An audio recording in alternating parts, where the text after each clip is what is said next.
Camille. Don't take care. Hope to see you never. Kids are here! Dude, stop acting like you're the number one guy in this group, man. I'm the number one guy in this group. Things are about to get murderous. Okay. This week, Jax is back on our screens, and dare I say, I'm not hating it. He's not as toxic as usual. He might be a good person for this show. I don't know. We'll get into it. I'm feeling a little sympathetic for him overall, to be honest. The editors did that to you. Damn it. They got me again. This is Confessionals and Congressionals. My name is Lauren. I'm Cassie. And this is a twice-weekly podcast about reality TV, pop culture, celebrity gossip, all the things. This is our first episode of the week. We're recapping The Valley right now. We have one more episode left. We learned today that this was the pre-finale. Yep. Yeah. So before we get into it, if you are listening to this podcast, you might notice, well, if you're watching this podcast, you might notice we have a whole new set design. Yeah. We have taken some time and effort to redo our look to try to make this a little bit more profesh, cute, aesthetic, whatever. Yep. And we're on YouTube, Spotify, Apple Podcasts, wherever you listen, wherever you watch. We're on social media. Please follow us, leave us a review. We would really appreciate it. It would mean the world to us. We are really trying to put a lot of effort into this, and we would love to hear if you like it or not. So please leave a review. I'm literally begging. Please leave a review.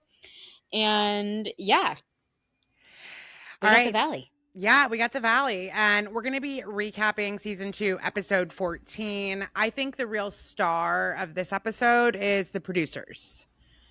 This was a very well-crafted episode. So I think this was masterfully done to make you feel bad for Jax and Janet. Yeah, the Janet, listen, they can't make me like her. No. But they tried. It ain't gonna work. They really tried. So yeah, that would be who I would say was the star of this episode. Yeah, which is a big change from Jax being the star. So I'll take it. Well, that's true. Yeah. All right, before we get into this breakdown, Cass, what are you watching, reading, etc.? What are you obsessed with this week that you want to recommend? So I watched the new 4-part documentary, One Night in Idaho, The College Murders. It's on Amazon Prime. It just came out, I think last week. And I love true crime. I'm always going to watch the new true crime documentaries. But this one I thought did a much different job. There was, like I said, it was 4 parts. There was only one that really got into the guy that did it. I'm not even going to say his name. And people that knew him. The rest was really focused on the families and friends of the victims. So you got to know them really well. And on that final episode, I was thinking about, one of the mothers of the victims was saying that so often they get lost in these stories. And we only talk about the person that committed this act. And we forget what it's really about and who was lost. And I thought they just captured it so well. Like, I walked away knowing that, Ethan was the loudest of the triplets because he's a triplet, and so I just learned a little bit about each one of them and who they were. And I just thought it was really beautifully done. That's awesome. Yeah, I am definitely going to watch that. I remember a few weeks ago when we talked about this too, and you talked about how the other thing that gets lost is the family of the person who did it. Yeah. And that they are like real people that probably are not evil. Right. Usually they're not. And there's no sympathy really for them. There never is. And I think that's tragic because they're victims here too. And there's not a lot of space for all of the grief and shock that they're feeling, knowing that their loved one did this, which is awful. Did you get any interviews from the girl who survived, the girl that was left in the house? Was she on the documentary at all? No, because at the time that they filmed the documentary, the gag order was still in place for those that would be testifying. Oh. Because it was filmed like the very final moment of the documentary, which is the black screen that said he decided to plead guilty. Because they didn't know that was going to happen. And so anybody that was going to be testifying could not participate. So we have not heard. We did hear from the people that knew her, like the people that she called and said, can you come over? So you got to get pretty close to what had happened. The other thing they did a really good job with was they talked about the speculation that happened on the internet with people thinking that, like one of the guys that came over, the girl that was in the house with the other roommate that lived, they called and had a friend come over with her boyfriend. And then suddenly people had seen pictures of the boyfriend, like in front of the house when the police were there, whatever. People started speculating that he did it. People started speculating that this guy on video in front of a food truck had done it. And they were getting death threats and, just being attacked online by these web sleuths. And it was really eye-opening to see them just like talk about how they themselves were like going into hiding to just get away from the public. Yeah, like innocent bystanders. Yep. Yeah, that's interesting. When I watched that YouTube of that psychologist that did the breakdown that we talked about last week, he talked about how, he's only speculating, but how one thing that might have drawn the man who did it to that crowd of people is how exuberant and lively they were, because he may have been envious of that ability to like enjoy life and feel life. Yeah. And do you feel like that characterizes this group of people? Definitely. Like these are, unfortunately, like they're just that cliche of what we hear all the time, lit up the room. Yeah. Just very beautiful, happy souls and good people. Yeah.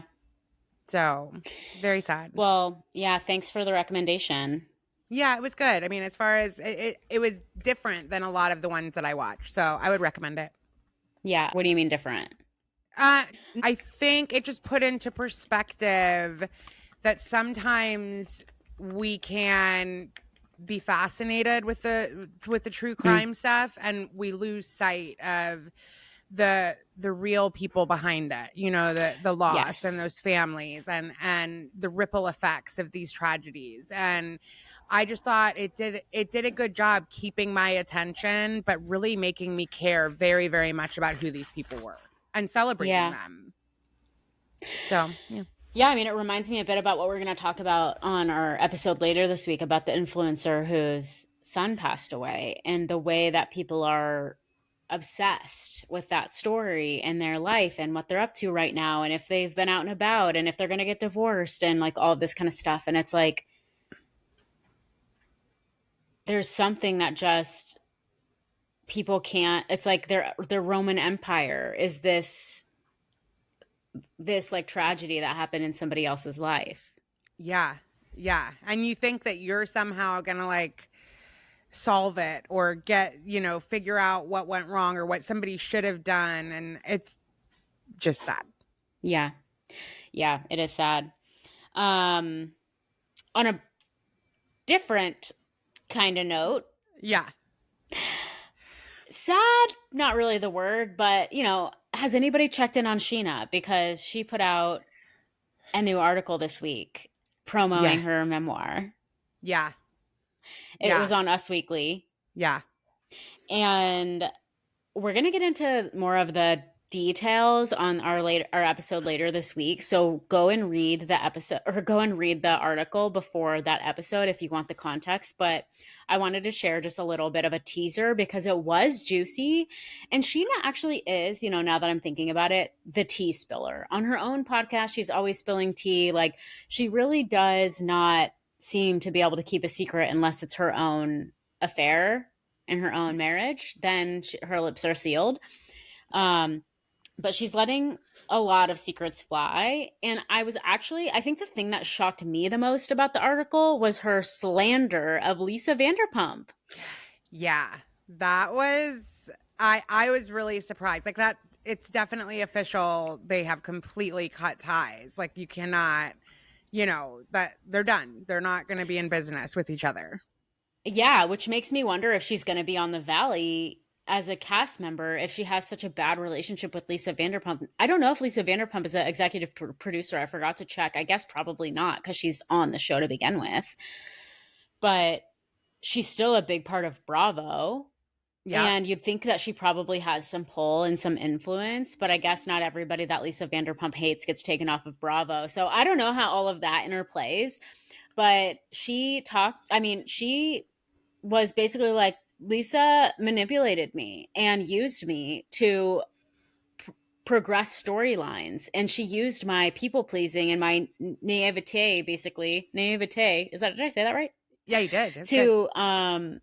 To get me to do things, to progress storylines that were aligned with her agenda. Yeah, I mean, they're finding out that she knew about the affair with Brandy, or with Brandy's ex, when she had Sheena come to the party and serve. Of course she knew. Yeah. But I mean, all things that interesting to hear it. Yes, exactly. Like, I think I assumed, like, wow, what a coincidence if that's, but to see how much she was involved. And also I think Sheena admitting that they did script one scene was still interesting, because I was like, you guys have denied that always. So yep. Nice. Yeah. And they talked about scripting that scene to cover for each other, basically. Well, I think it was to save the show. It was like, we don't have a story right now. Yeah. And so let's do this. Yeah. They each have a little bit of Lisa Vanderpump in them, maybe. Yeah, I think so. Well, go read the article. We'll talk more about it in our episode later this week. Let's get into the recap. What the people are here for. All right, let's do it. All right, so this is The Valley, Season 2, Episode 14, Making Up is Hard to Do. Cass, do you want to lead the charge on setting the scenes for everything? I feel like I will do my absolute best. I think you're going to do great. All right, we're going to find out. Here we go. So it kind of opens like it always does, where we cut to a few different, people on the show. We see Michelle and her daughter. It looks like she's painting her nails, and Michelle shows Isabella a picture of Aaron and Jesse together, which I didn't hate that. I was like, all right, you're trying to show that they're friendly.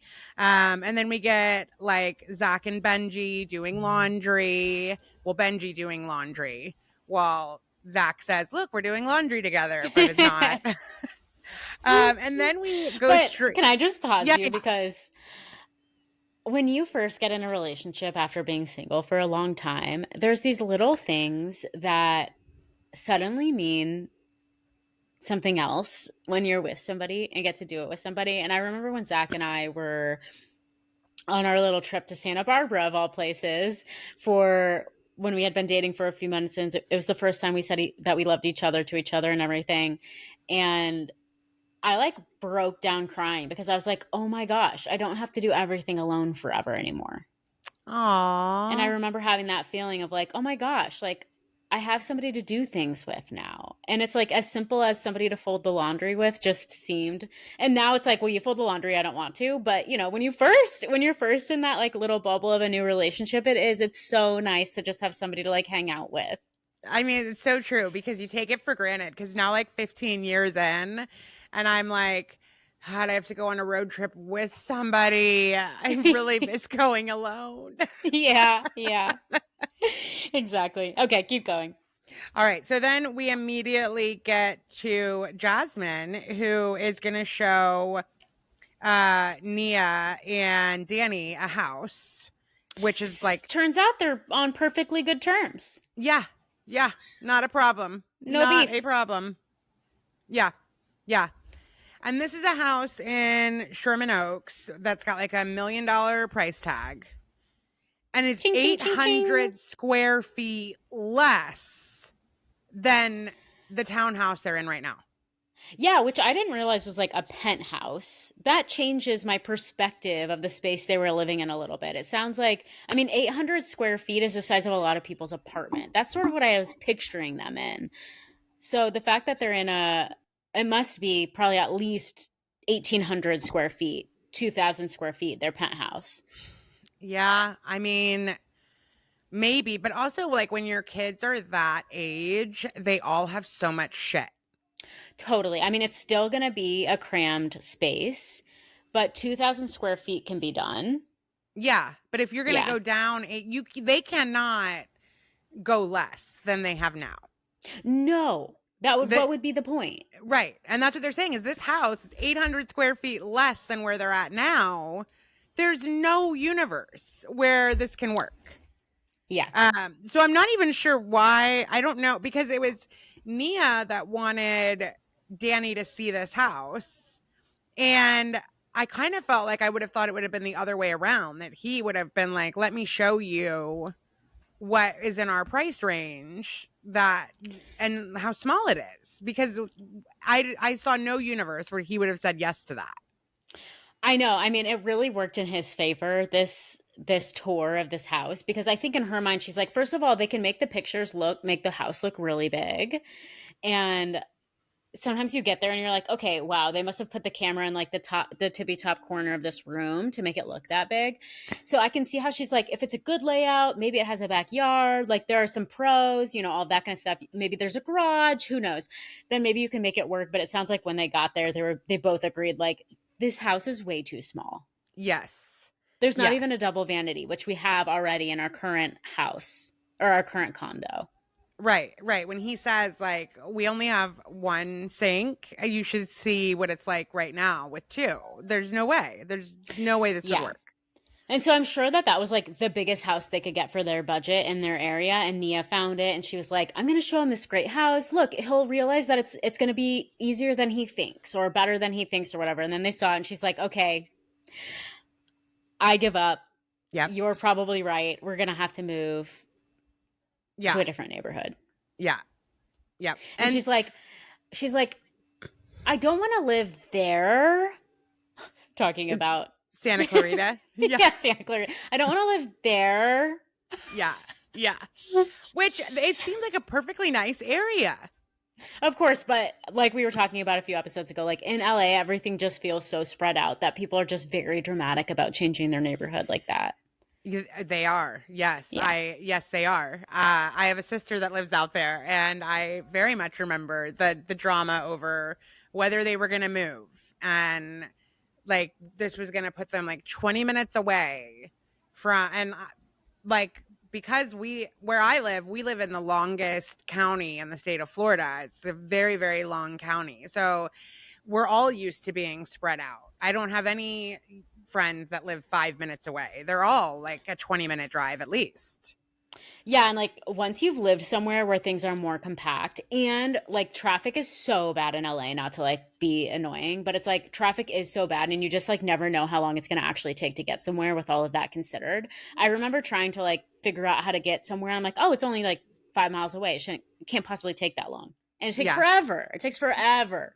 Yeah. So anyway, I mean, I would be doing the same thing. Once you've lived close to things, it's hard to go backwards and be like, okay, now I have to live far away from things again. Everything is going to feel really far. But it is the sacrifice you have to make when you're buying a house for a family. Like that is actually just the reality. And I remember talking to your sister about it too, being like, this is the sacrifice you make. Like Zach and I were like, we're going to live in this city. We want things to be walkable, like blah, blah, blah. And it's like, I forgot we're poor.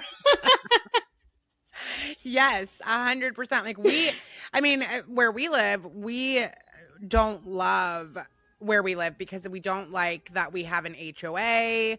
It's just very suburban. The houses are right next to each other, and we want to have more like land, Yeah. we want to have like a huge yard and all these things, but that will come later because this is the best school district. Right. And so this is where we have to be. Yeah, totally. So, I mean, it's like, it's a practical move. She's going to hate it. We know now that they moved. She's probably going to love the house and like be bummed about the move overall, but it is just what they got to do, what they got to do. Yeah. Yeah. Sorry. Yeah.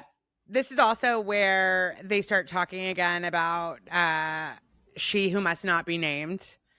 Voldemort of the Valley. Yes, I love that Nia calls her that. That's great. I thought that was perfect. That was perfect. The editors should have put together like a little video of Nia or a picture of Nia and like had it kind of warp in front of your eyes into Voldemort looking. Yeah. Yeah. It was I mean, not Nia, Janet. Yeah, right. Yeah. Janet. Yeah. I think they're trying to lay off of Janet this week, though, so they weren't going to do that. Yeah, do you think, given all the backlash they've had recently with Janet, like how cruel? By the way, bullying is never appropriate. Like, leave these people alone. They're characters on TV. With all the bullying and stuff she's been getting, do you think that the editors have gone back and like kind of re-edited things given that? Because that's what it seems like to me. I definitely felt that way in this week's episode. This felt like you've got your finger on the pulse of what's going on in the public and you're trying to turn things a little bit. Both for Janet or at least and humanize for her. Yeah. Yeah, like humanize them a little bit. Like these are people. Yes. It hurts their feelings. Even if you don't like their character on TV, that doesn't mean that you should go on their social media and tell them they're pieces of trash and they should die. Yeah. I totally agree. I do not understand that mentality at all. Yeah, it's very bizarre. And like, if I ever become famous, I'm remembering this because people online literally don't know you. Their perception of you is their reality, but like not your reality. And it has very little to do with you. Exactly. Like, talk to your friends if you want feedback on your personality. Yes. Yes. I totally agree. Yeah. So right after this, then we go to kind of getting Janet's perspective. She's headed over to Sheena's house and Michelle comes over. I don't know why Janet brings it up again. Like, I don't know why she brings this up again. I don't know if she's not realizing it does not a good look. What, the Danny thing? Yes. Yeah. I mean, even going so far as to say, like, and the truth is, you know, I don't know that I want to be that close to him if he's still drinking. I know. And it's like, girl, do you not see the irony of you hammering about Danny when everybody else is over it, yet you have gone scorched effing earth? You're going to get permanent tattoos on your hand just to prove a point about the ring thing that nobody believed to be true in the first place. Literally, everybody made it very clear that they didn't think it was true. Nobody in the public thinks it's true. You don't think it's true. Your husband laughed. Nobody actually believed that. And yet you guys are getting permanent tattoos. And I think that this is what actually makes Janet so frustrating to watch on TV, is because I think that the reason that she doesn't come off as genuine and authentic is because she is playing for the camera. And it's so clear that she's doing that. Like, she can't stop thinking about the public perception of what's going on so much that it makes her feel disingenuous, which is why like all of her personality quirks are weird, because it's like, you look like you're trying to create a character for TV. Yes. I 100% agree. Yeah. It's just, it's like, stop. Just be authentic. People will at least, they'll like you for being authentic. Well, and can you imagine if in this conversation she said, like, I probably shouldn't have brought it up again. I, was just frustrated with Kristin in the moment, instead of just doubling down again and again. It's very hard to get on her side at all. It is. It's so hard to get on her side. She is totally doubling down, and she is tunnel visioned. Yes. And not for any real reason, because even as this conversation is going on with Sheena and Michelle and Janet, it cuts away to Jasmine again. And Jasmine is saying, like, she's not realizing she's making it worse because we keep having, to deal with this, Melissa and I, because she keeps bringing it up. We can never just move past it. And that's the only person whose opinion matters. Yeah. That's it. Janet needs a friend in her corner, a real friend in her corner. Sheena, Yeah. tell her to stop bringing this up on camera. Yeah. This isn't going well. Yeah. Everybody's over it. Yeah. Also, Sheena. Oh, Sheena. I cannot believe that she said out loud. Well, that's how Kristin always is. She always just tries to get close to the popular girl. Sheena, baby girl. If there were ever a projection. Yeah. Yeah. I mean, again, like, we know that's been a thing that Sheena has done again and again and again. And I can't believe that she let those words come out of her mouth. I know. And it's like these two together have so little self-awareness, at least for like the camera and the public perception of what's going on. Like Sheena has always been that way. She has great reality TV, partly because she is so messy, because she doesn't have the self-awareness to realize she's being messy. Right. So Sheena and Janet are ganging up against the Valley's star. Yes. The person whose side everyone is on. Yes. The person who people are for once celebrating. The happiness and joy that has entered her life. The Stop person who going after her. The person who the New York Times just did a profile on 2 days ago. As you know, like not the time. Not a good look. No. And I wonder if they didn't know how the season would be edited and didn't realize that Kristin would look so good. Like maybe stuff happened behind the scenes that we don't know about that was more messy and we never saw it. And so they're like, oh, she's not going to be, you know, people aren't going to be on her side or something. I don't know what's going through their heads. I'm trying to give them the benefit of the doubt that like there are context clues that we are missing. But these two, they can both go. Yeah. Yeah. And I also think that where Sheena can lack in awareness, I think Janet is 100% a student of these shows and thinks that she has studied it all enough to know how to be a great reality television star. Yeah. And is getting it wrong. Yeah. And she accuses Kristin of like spinning this narrative about her being a fan when Kristin only said that. Like we only saw that last week. The people had already sleuthed that she was a fan because she's been on previous seasons and they kind of tracked down who she was. Like that wasn't Kristin's doing. She said something that was the truth. Right. Oh, now it's a problem that she's saying the truth. Right. Right. What would she like you? What would she like her to say? Oh, that she watched every season of Vanderpump Rules and stalked Sheena, because that's the truth. Yeah. Yeah. Yep. Nope. I agree.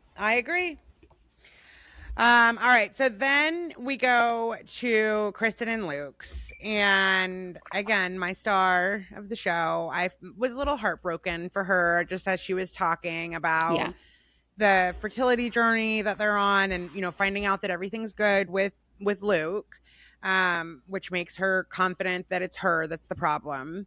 Now, obviously, we know that she's had a daughter and this has all worked out. But in the moment, you know, you can tell she's just really scared that this isn't going to happen for her that way. And they're talking about maybe they could do a surrogate. Maybe they could do adoption. And like Zach and I have had those same conversations because of what we've gone through with Benny and just wondering like as my age... As I get older, as my age increases, that's a really weird way of saying as I get older. As I get older, I worry that the quality of my eggs won't be as good and that something could happen again or I won't be able to get pregnant or something like that. And so, you know, it's really scary especially when you want that first, when you think that it's either going to happen or never going to happen for you. Because when you, at least for me, it's like when we're trying for a second, it's like we already have our first. Yeah. We already get to be parents, even if it's not the thing we thought it was going to be. Even if it's not what we pictured it to be, we still get to be parents to an amazing, special kid. Yeah. And that fills that spot. Like it's the difference between what are we going to do with the next 40 years of our life if we don't have kids? Yeah. Get a hobby farm or having kids, you know? Yeah. Yeah. Yeah. So anyway, I really felt for her too. Yeah. And I didn't realize it had been, like almost exactly a year since they'd had their loss. Yeah. So yeah, I So mean, how soon after this did they get pregnant? so it sounds like how soon after this? I want to say maybe a couple months after filming. Yeah, and I think they just did IUI and that worked. Yes. So then we have Jax coming over with a plant. And I'm telling you, I know beyond a shadow of a doubt, Tom Schwartz told him to do that. There's no way that Jax was like, I think I'll pick up a plant. You should never go somewhere empty-handed. Exactly. That didn't happen. No. Tom came over before he went over there and he was like, so are you bringing anything? Yep. Tom can't help but swoop in and save the day for his friends who are clueless. That's probably his orchid. Literally. He probably was like, here, just give him this. Give him this. I think I have some ribbon. Let me wrap it around it really quick. We'll call it a day. Tell them to keep it alive. Here's how you care for it. Yeah. Jax apologizes again to Kristin for, telling the boys chat about the engagement and says he just didn't want to throw Brittany under the bridge. He's so dumb. I mix up things like that too, so I can't, but still, he's so dumb. No, I know. And you could tell, like, Kristin, she obviously felt the same way and laughs. And she's like, I don't think that's what you mean. I think you mean throw her under the bus. It's so funny because also, like, throwing under the bridge is like what you do with a dead body or something. Like, it has such a dark, like, connotation to it. Yeah. Yeah, it really does. And he's just, like, throw her. I didn't want to throw her under the bridge. But what's interesting here, and here's when I started, right after this scene was where I was like, all right, producers are heavy in this episode, is that Luke suggests, what if you put a camera in Cruz's room at your house so that Brittany could check in with, because Jax is saying that he just misses his son and wishes that he could have him over at his townhouse. And so Luke gives this suggestion. What if you Meanwhile, we know that he's currently drinking. Yeah, I think we get there. Like, we know that now, but I don't know that, like, at the moment that this is filmed, that Luke knows that. Okay. Right? Yeah.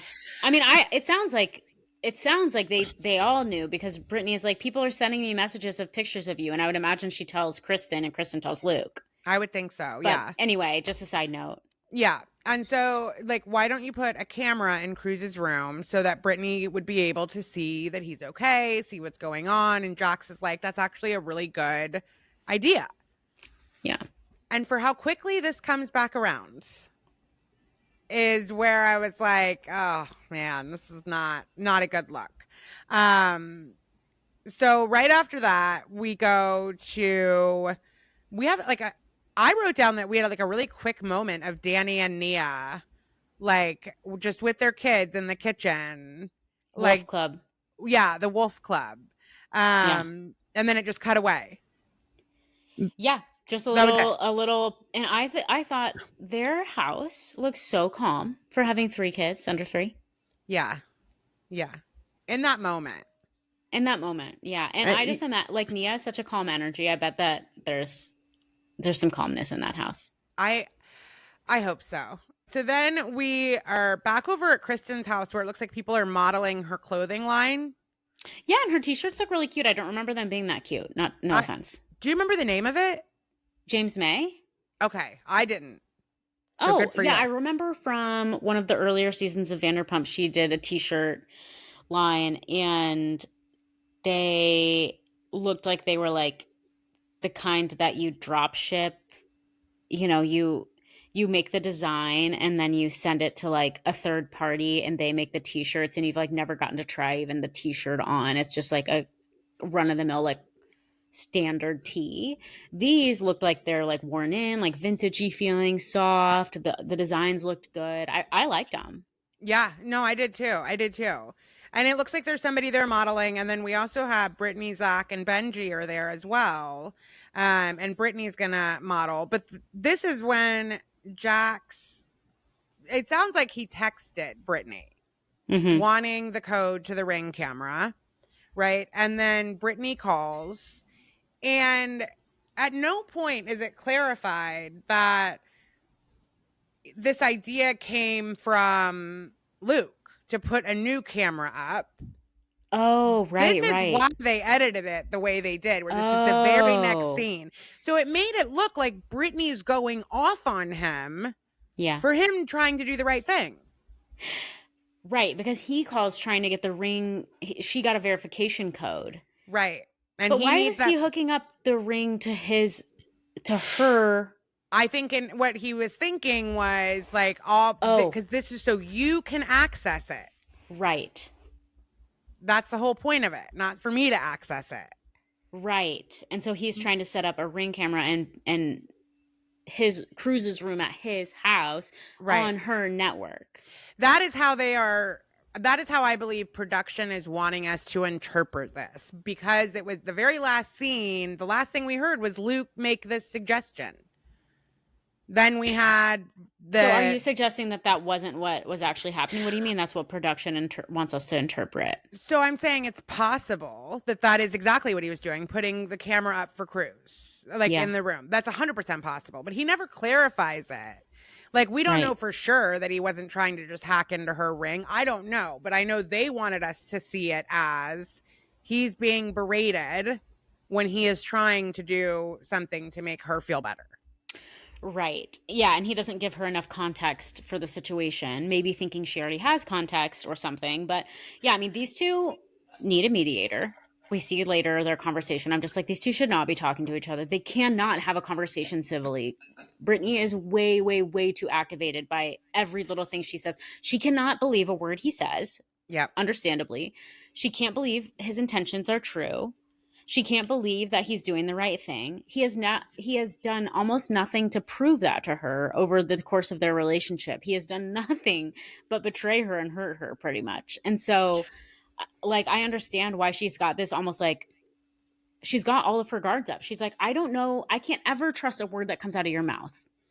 Well, and I also think, not that deep down inside in a place that she'll heal from, that she does want the best for Jax, but also, I think it's double-edged, because it's also like, if he actually gets sober and becomes better, I'm also resentful that you couldn't have done that during any of the time that we were together. Like, I was never enough for you to want to get better, but yeah, now on your own, you're able to, like, either way, she's going to be pissed off.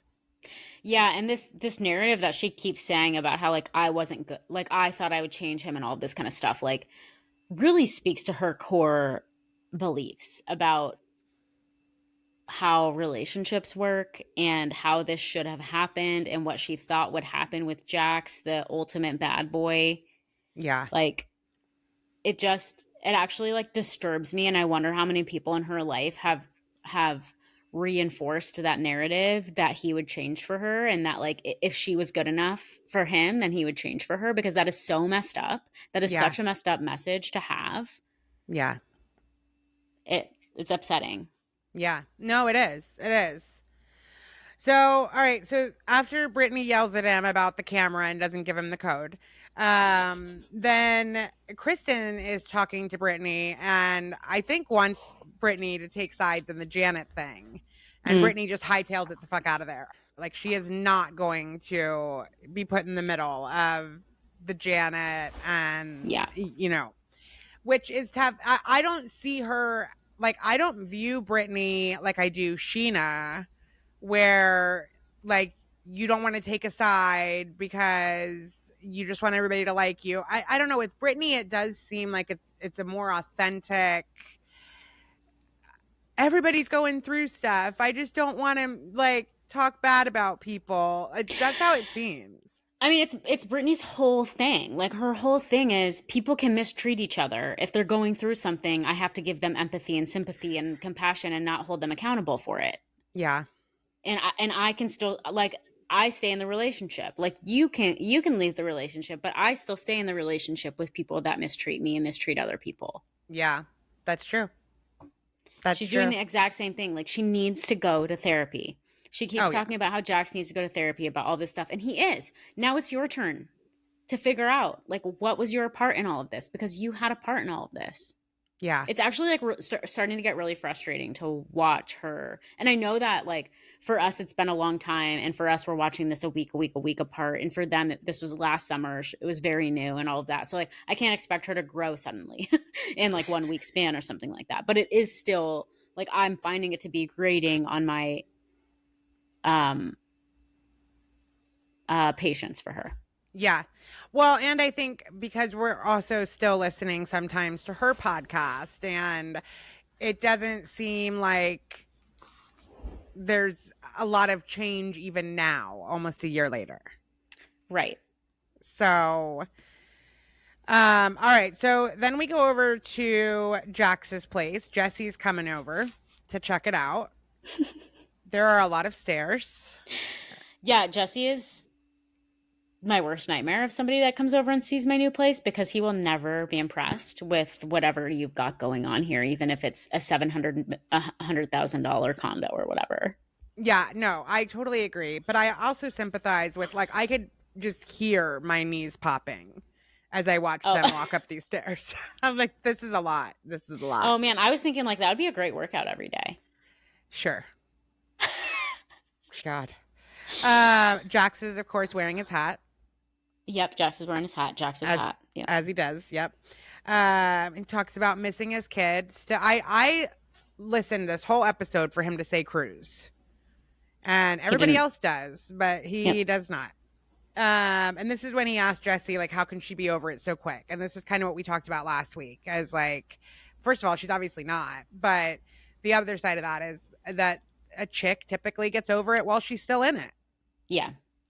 And you weren't. Yeah, first of all, to perceive that she's over it with the way that she's behaving is such a misunderstanding of what's going on between the two of them. Yes. Just like the relationship dynamic between the two of them. Like, when he says that it got more and more and more toxic, that does not surprise me a one single bit. No.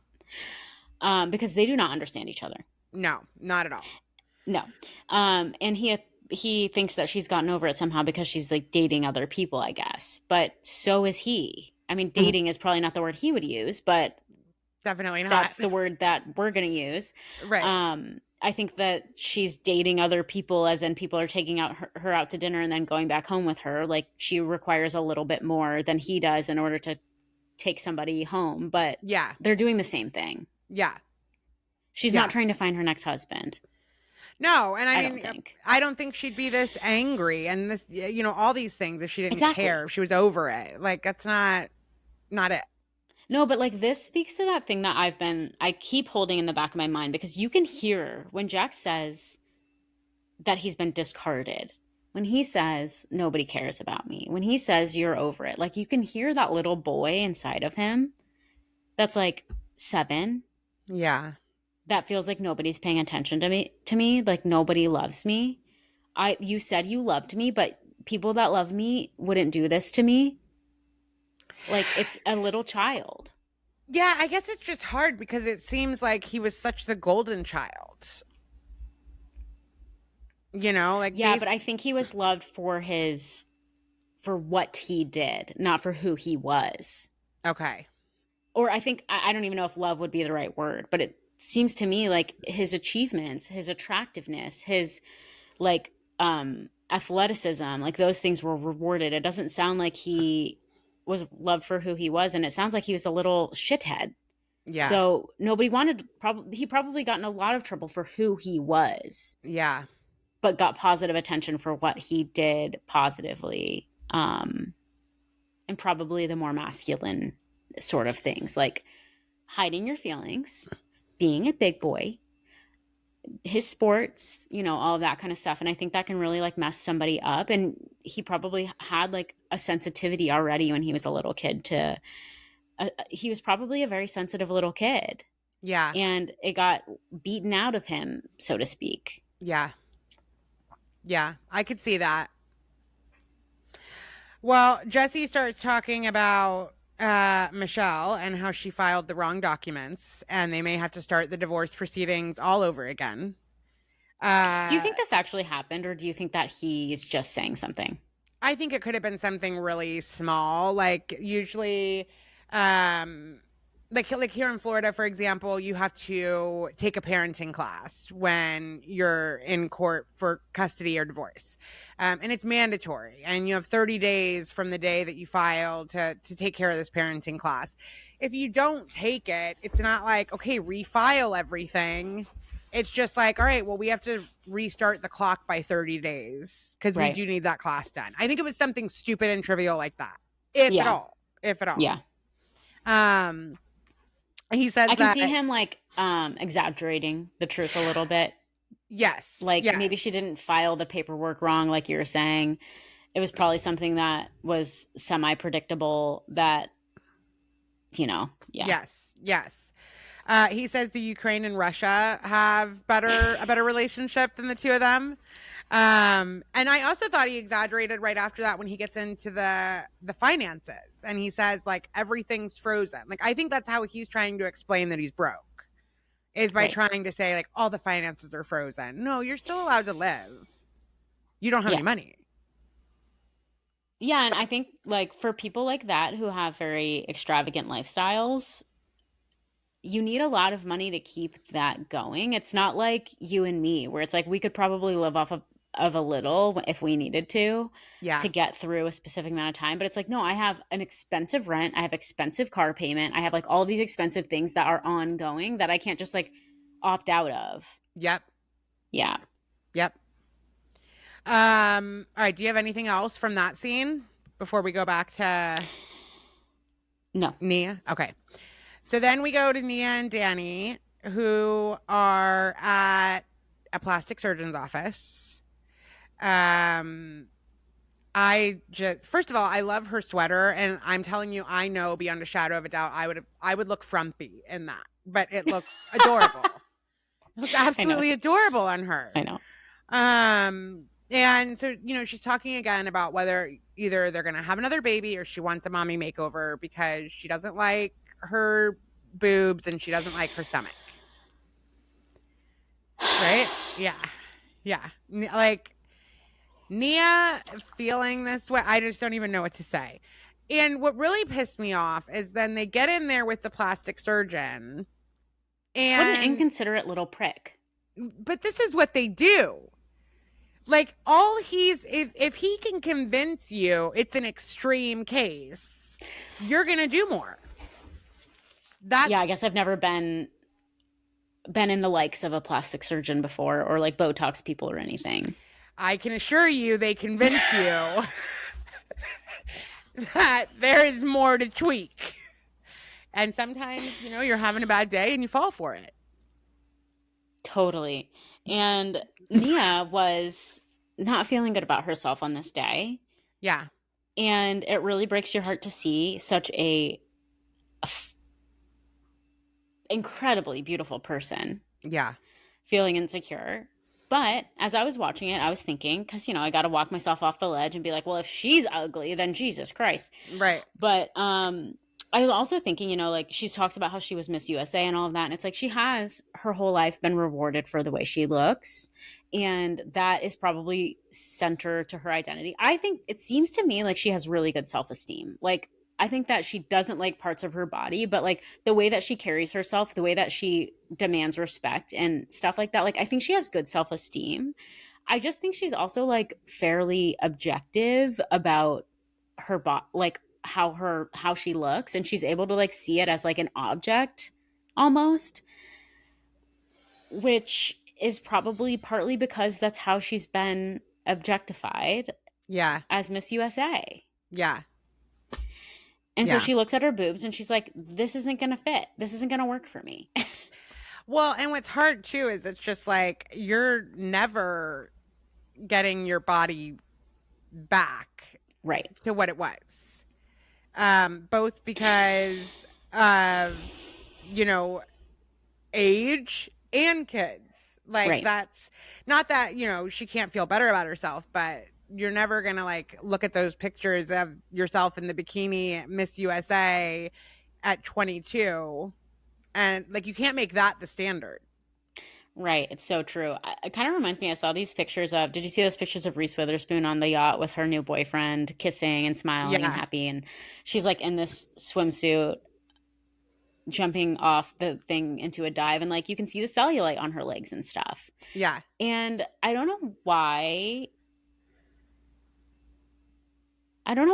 that like hit me, but it just made me think like she's also somebody who is extremely beautiful and who has been rewarded for the way she looks. And there must really be a sort of reckoning you have to come to when you, as you get older, if you've been somebody that's really, really beautiful like that, especially if you've had like the body, because I think the body is the part that like, you just can't, it's going to do what it's going to do. Yeah. When you get older, you know, you're going to get the cellulite in your legs. If that's like part, you know, that's like my genetics. I've always had cellulite in my legs, even when I'm like tiny.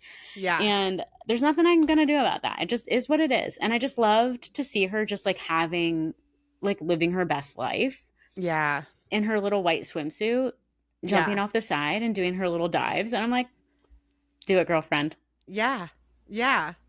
I hope that for Nia. I hope that she can see her body like that. Yeah. And you know what else I was thinking during this scene? What?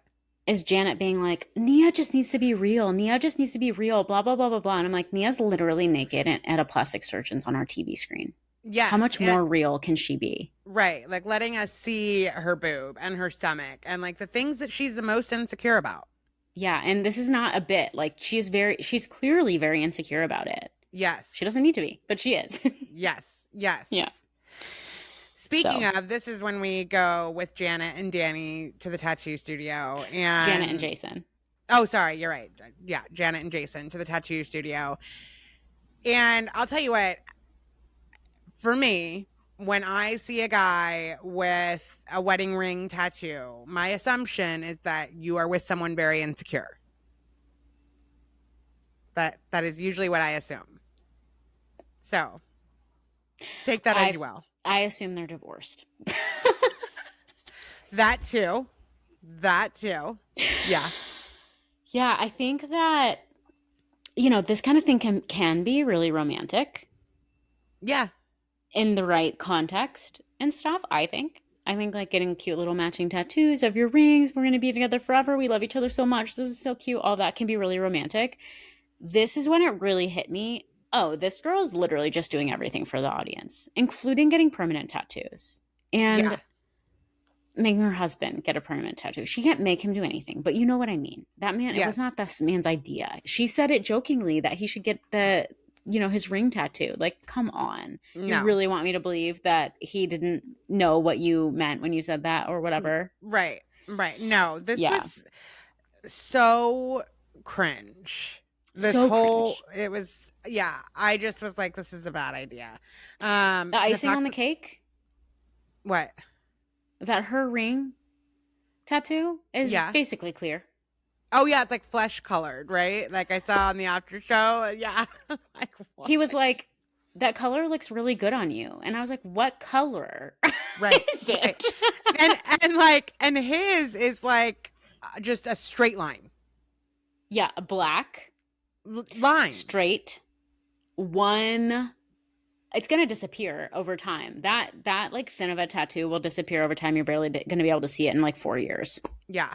That was the weirdest thing. Also, like the fact that Janet never heard him say the F word until this day, like getting the tattoo.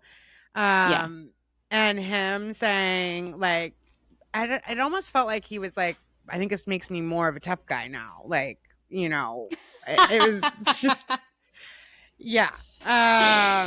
Yeah, the whole thing was weird. And it's like, if you're going to do something like that, you need to full send. You need to get a thicker line. You both need to get the same one. Like, it needs to be a full send. But Janet getting a thin, clear tattoo on her ring finger, you know what that tells me? I don't know if this marriage is going to last. Right. Yeah. this, I don't know. And then this is when Janet starts to say, you know, she's thinking about how blessed she feels being with him, and that, you know, she has this feeling of sometimes of like, what happens when he suddenly sees me the way everybody else does. And that we start seeing some of the comments that have been going out online. They actually show them on the screen. Janet stalked Cass to get on TV. Janet is not likable and has a condescending, snobbish vibe. Janet is desperate and trying too hard. Janet adds nothing. She is unlikable. Who is Janet? I'm here for Brittany, Jackson, Kristin. I detect no lies. Yeah. If you're going to put stuff on the screen that's going to make us sympathize with her, it needs to be things that we don't find to be true. Or, I mean, unfortunately, like really cruel things. Yes. It needs to be worse than that. Right. Because all of those things, most people that were watching were probably like, I mean, I wouldn't write that on their Instagram, but that doesn't mean I disagree with that statement. Right. Well, that's and my I opinion. think I think you're right. I also stand by that. I think that you're a shithead if you leave this on somebody's Instagram. Of course. You know, like, it's just like, why? What why a loser. But it doesn't seem like they did put it on her Instagram, because you wouldn't be calling her by name. Good point. These are probably Reddit posts or something. Right. Janet, stop reading that stuff. I know, for real. I'm just like, I'm actually like getting a little annoyed with celebrities. Celebrities taking strangers on the internet who are literally trolling you. Yeah. At taking their word for anything more than just like trolling. Like, they are just trying to get under your skin. They will say the meanest thing they can to get under your skin. They're thrilled to see their comment on the TV screen. They're happy to get attention. They want you to see it. Did you watch the after show? I did. When Brock was like, oh yeah, I love to pin the worst comments at the top so that they get tons of comments on them, because then I get more traction on my posts. Oh my God. Oh my God. Well, and here's the other thing. I was like, wait, is that brilliant marketing? Because I might start doing that. Yeah. Well, first of all, I know that I would have a really, really hard time with any of that, like online bullying, trolling. I just would. I don't care for it. But I feel like once you're at, and maybe Janet, they don't have that much money yet. I don't know. But definitely some of these celebrities, I am like, let someone else be your social media. You have like your like Finstagram or whatever for like real people, you know. But I just wouldn't want to look. Right. No. I just don't want to read it. No, the first thing you invest in, and I'm sure she has one, I'm sure that they have money. He's a freaking lawyer. Right. I'm sure she has a manager, and that manager should be the person who is reading through the comments and deleting ones that are not okay. Right. And doing all of that kind of stuff, and then sharing just what they find to be productive or helpful for Janet, if that's what she wants to hear. If you want constructive criticism, I can share that with you. If you want no criticism, I will not share anything with you. Like, what do you want to know and what do you want to see? Right. It's that thing of like when you break up with someone and then you stalk their Instagram every day for a year just to see what they're up to and like watch all their stories to torture yourself, or like look back at old pictures. It's like you are creating your own suffering, and I just like have no patience for it. I know. Yeah. But I'll always, it's one of those things. It's like, I haven't been in their shoes. So totally. I know I'm being like so black and white about it. And I'm sure it would hurt my feelings the moment that somebody says something mean to me. If you're watching this podcast right now, say the meanest thing you can think about in the comments about me. I want to hear what you think. Please fucking do not do that to me. I will quit.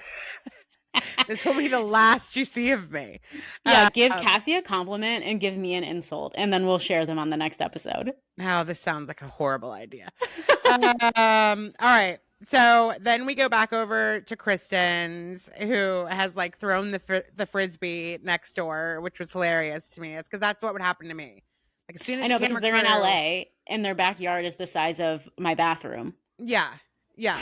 But like, I could throw the ball to the dog. Like, I take my dog out back and I throw this ball for her, and it goes great. It goes totally fine. And then I'm at the river last weekend with my husband and my daughter, and I go to throw the ball, and it's like my arm forgot how to throw, and I just like it went straight down. And I'm like, I know how to throw a ball. I promise. I don't this is mortifying. Yeah, you know? you threw like Aaron. Yeah, exactly. Yeah. I mean, it just like hit the water right in front of me. And I was like, I don't know what's wrong with me. I don't really know. Like, yeah. So yeah. And your dog was like, yikes, that's embarrassing. 100%. Didn't even try to get the ball. Just kind of looked at it. Like, do you want to pick it up and try again? No, sad. Yeah. I'll pretend you didn't do that. Exactly. All right. So Nia comes over and same thing. Like they're opening up, you know, Kristin's talking about the fertility thing, and it's been a year since the loss. And Nia starts talking about wanting another kid or a mommy makeover. I did love this line by Kristin when she said, I don't like the way you talk about my friends sometimes. That got me in really the feels. I loved that. That was sweet. So, yeah. Well. All right, so then we get to the big finale, which is Jax coming over to Brittany's. And again, this is where I feel like the editing, I don't feel like she came off well here. No, and yeah, no. So go ahead and recap the scene and then we'll get into it. So he comes in and, you know, he's kind of playing with Cruz a little bit. He asked how Hawaii was, said no one missed me at all. Which at this point, like, that's my 6-year-old boy, Jax. Yeah. But at this point, I still feel like he was trying to be kind of playful with it. But then he's, you know, asking her, like, so you still want this divorce? I feel like that wasn't even his intention. Like, I felt like he was being like, I don't know, just, I don't think he was saying, like, are you sure? I think he was just sort of like, saying like we're still going forward, right? Yeah. I don't know. Yeah. Maybe I'm giving him too much benefit of the doubt. What did you think? Well, I thought because he wasn't being a dick, that led her to say, how many Xanax did you take? Yeah. Which I thought was shitty. And then yes. Even when she said, she gives the complete wrong reason when she says Cruz is never coming to your house because I don't want him around nasty women. I'm not sure if he's safe. I don't know if you're doing drugs or alcohol. Like, she's making it about whether or not Jax is hooking up with anybody. Because that's what she's actually, like, disgusted by. Yes. Yeah. Yes. It doesn't... I felt like in this entire scene, it felt like you're more mad that he's hooking up with chicks than anything else. And like using again and all of this, you still haven't changed for us. You didn't take it seriously. You don't care about us, like all of that kind of stuff. Like making it about her. I would too, probably. Yeah. I would be like, I can't believe you're like, you are acting like you're so torn up about this. So why are you having girls over? Right. You know, but yeah, I mean, he's in like a double bind because if he came over and was aggro, she would be like, get the F out of my house. Why are you being so crazy? And if he comes over acting calm, she's like, what drugs are you on? Why are you being so calm? And he's like, maybe I'm just trying to have a civil conversation with you for once. Yes. And she's like, this is weird. You're freaking me out. Yeah. Yeah. Yeah. And it almost seemed like she was happy she was more comfortable when he started to get kind of bullish at the end. More comfortable. Exactly. Yeah. This is their dynamic. They are stuck in this cycle. They should not be together like this. Yeah. And when she said, like, why are you acting so weird? I also think what the subtext is you've been rage texting me. So why are you acting so calm right now? I think he probably was sending her a lot of messages. We just didn't get that context this week because the editors are trying to paint him better. But she's acting like just hours ago he was being mean to her. So I believe that. Yeah. He probably was. I do too. And I think it's interesting too, because last week we saw when she was in Hawaii and she was drunk and she was texting him and they were being all friendly. And it's like, I think that he's getting mixed signals from her and it's freaking him out. Like he was probably, it's so interesting because it's like, he is such an asshole. Like nobody's arguing that. But Brittany is not doing the situation any favors by drunk texting him secrets and being all friendly with him. And then being like, you're not allowed to see Cruz. You're disgusting. I can't look at you.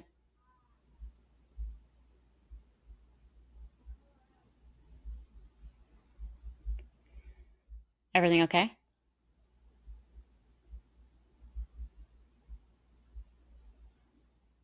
Oh, I think you're frozen.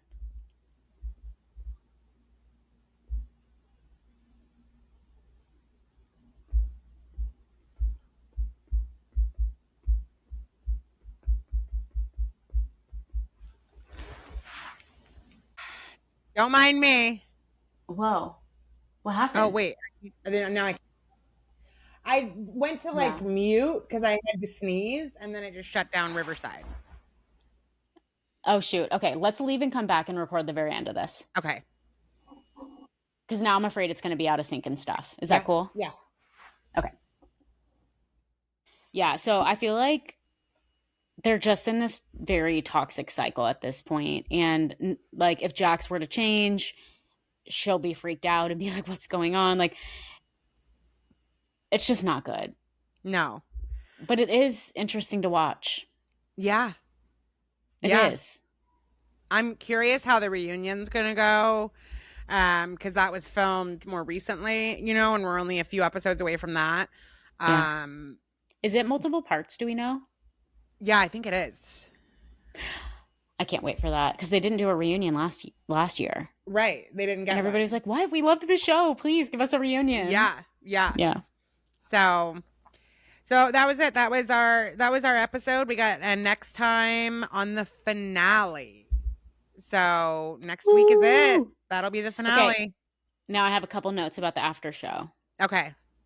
Give it to me. So given the news this week about Sheena and watching now like Brock in the after show and stuff. First of all, it's so funny because he had like 3 minutes in this whole season, but he's in every episode of the after show. Makes you wonder if they're going to be on next season, kind of like how, well, whatever. Yeah. So anyway, but there's this scene. So it's Jason and Brock in doing the after show. And Jason goes, I'm not like, he says something along the lines of like, I'm not going to cheat. Like I don't even leave the house. I basically just go to the gym and go home. And Brock is just sitting there like, because he cheated with the girl at the gym. Yeah. Yeah. So, well, and then when they going start to the gym and going home is not a good enough excuse anymore. Right. Well, and then when they talk about the locations, Brock makes the joke about like needing an Android so that. And I'm just like, dude, seriously, like I wouldn't have made that joke. Does not make you look good. Yeah. Yeah. When you've cheated, not cheated. I also have a bone to pick with the Us Weekly headline. It should have been what was the headline? It said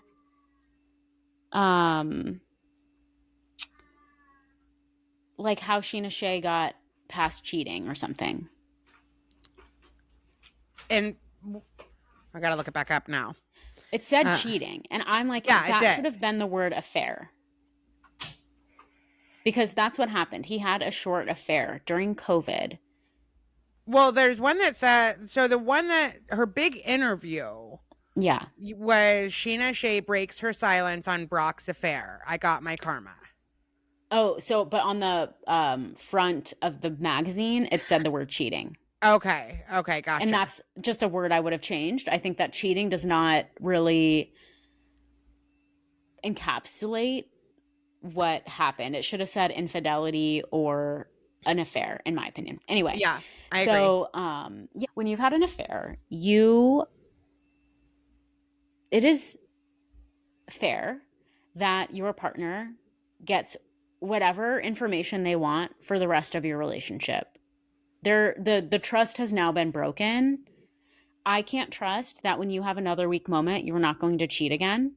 So I get to have whatever information I need in order to make me feel comfortable in this arrangement in which I am basically your sugar mama. Yeah. I am the one that is the breadwinner. I have way more to lose here than you. So, yeah, I'm going to track your location, mother effer. Yeah. Yeah. Nia wanting all the lights off while she has intimate times with Danny is a crime. Oh, yeah. I can't believe that. Danny should be like, absolutely not. Absolutely And he's not. so sweet to her. And I hope behind the scenes, like when the cameras aren't there, I'm sure he is, but like just as sweet and encouraging of her and like understanding that like she has her own insecurities that have nothing to do with the way he treats her, but also I think you're amazing and beautiful. And like, I wouldn't change anything about you. It seems like that's kind of the dynamic they have. Yeah. Yeah. Yeah. And then, yeah, and then the Brock thing about pinning the worst comment to the top, which I already mentioned. So yeah, just a couple little things that stood out to me in the after show. This episode made me smile. It was interesting to watch. It wasn't too dark. No. I liked No, it overall. it was interesting just to see them kind of switch up who they want us rooting for. Yeah, and they can't make us like her. No. No, but It's not going to work. They made you like Jax a little bit though. Yes, but I'm on the Jax sympathy train. I boarded a couple episodes, the Jax sympathy train. And at this point, I'm sympathizing. I'm trying to understand where he might be coming from. I'm seeing the little hurt child within him. Nobody should accept abuse from him, and it doesn't excuse his behavior. But I can't help now but like see him as like a hurt boy. Like that's all I can think about when he talks about how did anybody miss me? Does anybody notice me? Does anybody care about me? Like isn't that giving 6-year-old? Yeah, it is. It is sad. It is sad. It is sad. Yeah. It's sad, and it's like objectively when you watch it, you're like, that can't be his reality that he's living in, that he thinks that nobody cares about him, really. Yeah. But I think it is how he feels. Well, and I don't know. I think he also, it's probably really important to him that Brittany and some of these people care, because I'm sure that he can feel that the people at the bar that are fans don't really give a shit. Right. And he knows that now he knows that like his tour was a flop. They had to cancel it. Mm-hmm. That light just went out. Is that what that was? That he's effectively being canceled. Yeah. And he's gotten so much praise for being a bad boy on TV, even though it was like hate praise, but still like attention for it. So yeah. And another thing that stood out to me from the after show that I was just thinking about is when Brittany says that she started the process for getting Cruz diagnosed with autism after he went to rehab, while he was in rehab. And to me, I don't know. And I'm going to speculate. Okay. This is a pure speculation that he was probably having a really hard time coming to terms with his son potentially having autism. Yeah. And I know that particularly for men, it can be really a tough pill to swallow that your first son might have something like autism. There's not a lot of awareness about what that might mean for him. He probably had no idea what even really autism was, but it has such a stigma attached to it. The anti-vax community does this no favors. Yeah. And I can see that maybe Brittany had to wait until Jax was a little bit out of the picture to start that process, because potentially he was being very resistant to that diagnosis and getting him tested for that and stuff. So I just think that's interesting timing, don't you? Oh, yeah, for sure. Because he was already like getting a little bit of speech therapy. And I think Jax was probably the kind of person that was like, it's fine. We don't need to be doing all this stuff. Like, he's going to be fine. He's going to get there. And yeah, it was a hard reality. Yeah. All right. Well, that's the end of our Valley recap. We'll be back on Saturday with our pop culture, current events, entertainment news segments. And other than that, Cass, it's been a pleasure. We have we have the finale next week, then the reunion. Yeah. And then we're going to be hitting the challenge. Yeah. I'm excited. Yeah. Also, Perfect Match comes out soon, and we're going to have to talk about that on the podcast too. So I'm going to talk about a little bit about the cast on our episode later this week and kind of get you hyped for who's going to be on it, because I think it's going to be an amazing season of reality TV. Well, you're giving McBee's Dynasty a chance, so I'll take a look. Yeah, I am. Never thought I'd go for a cowboy, but hey, maybe I'll change my ways. There you go. All right. Well, thanks for everybody for listening. Please like, subscribe, follow, and we'll see you next week. Have a good one.